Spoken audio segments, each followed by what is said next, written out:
I'm Pappy Mac, this is the Loyalist Garage, and you're watching another episode of British Car History. And today we're going to talk about the Jaguar XKE, otherwise known as the E-Type, or as Enzo Ferrari put it, the most beautiful car of all time. But we can't talk about the E-Type without talking about the D-Type. This was Jaguar's first real purpose-built race car with swoopy lines and aerodynamics taken into consideration during the design process. And this car was an absolute monster on the track. It raced at Le Mans. It was all over the place. You couldn't spit without seeing one in racing history. Even Steve McQueen had one. That tells you how cool they are when the King of Cool owns one of these cars. The D-Type had its drawbacks, though, and Jaguar Cars Limited was looking for a replacement for their aging XK series, the 120s, the 150s, and so on. And they needed something a little bit more modern. The XK at that point was a separate fendered car, and the D-Type was a much more modern, lightweight, full-fendered car, making it a little bit more suitable for the general public, but it was only maybe 20 inches tall at its tallest point, not including the headrest in the back. So this was literally a purpose-designed race car, but the design language was excellent.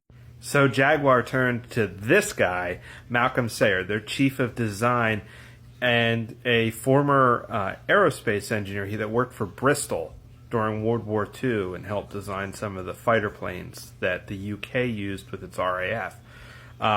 Malcolm was responsible for the D-Type, and he took that design language that he created for the D-Type racer and made it into a sporting car rather than an all-out sports car race car. The E-Type was greenlit for production in 1961, producing the Mark I.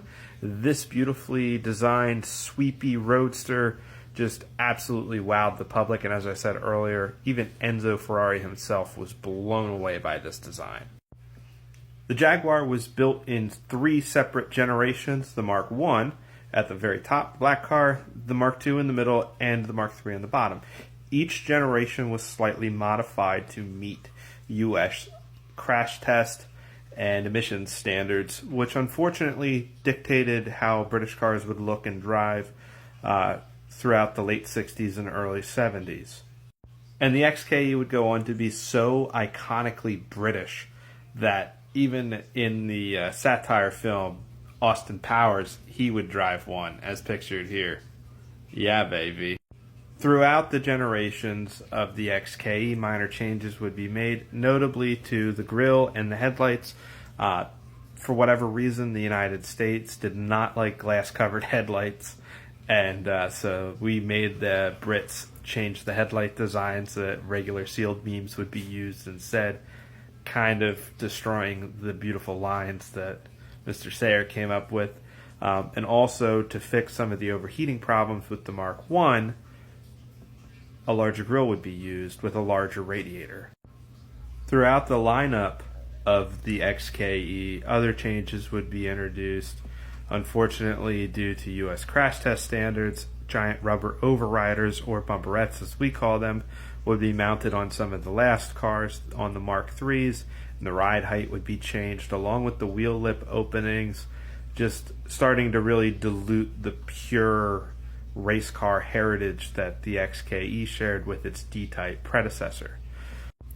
I've mostly talked about the roadsters that were produced, but a number of coupes were produced in 2+2 form, like this one right here. It does have a full 4-seat configuration, which makes it a little bit more family-friendly than, say, the Roadster, which is a pure 2-seater. The Jaguar XKE would have a couple different motors in it, but most notably the twin-cam straight 6 with its 3 individual carburetors, and the massive 5.3-liter V12, which rounded out the lineup in the Mark IIIs. These were capable engines, even in 6-cylinder form. These cars were fast, and they were really fun to drive. An automatic transmission was introduced in the 70s for the American market.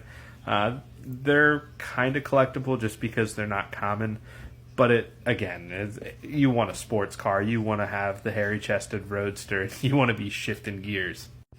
Now, there were a few derivatives of the E-Type that were built, most notably the E-Type lightweight coupe here, which is a low drag car. This one here is actually a replica, but it is faithfully designed to recreate what was built by Jaguar at the time. These cars had a lot of lightweight panels, used a lot of aluminum, and I think these had the 6 cylinders in them, but they were fast as hell. Production of the E-Type would end in 1975 at Coventry, England, in Jaguar's main production facilities that were stationed there, with a little under 73,000 cars being built total production run from 1961 until 1975. The E-Type would be replaced by the XJS, which would go on to be another successful car for Jaguar. We'll do another video on that on a different time.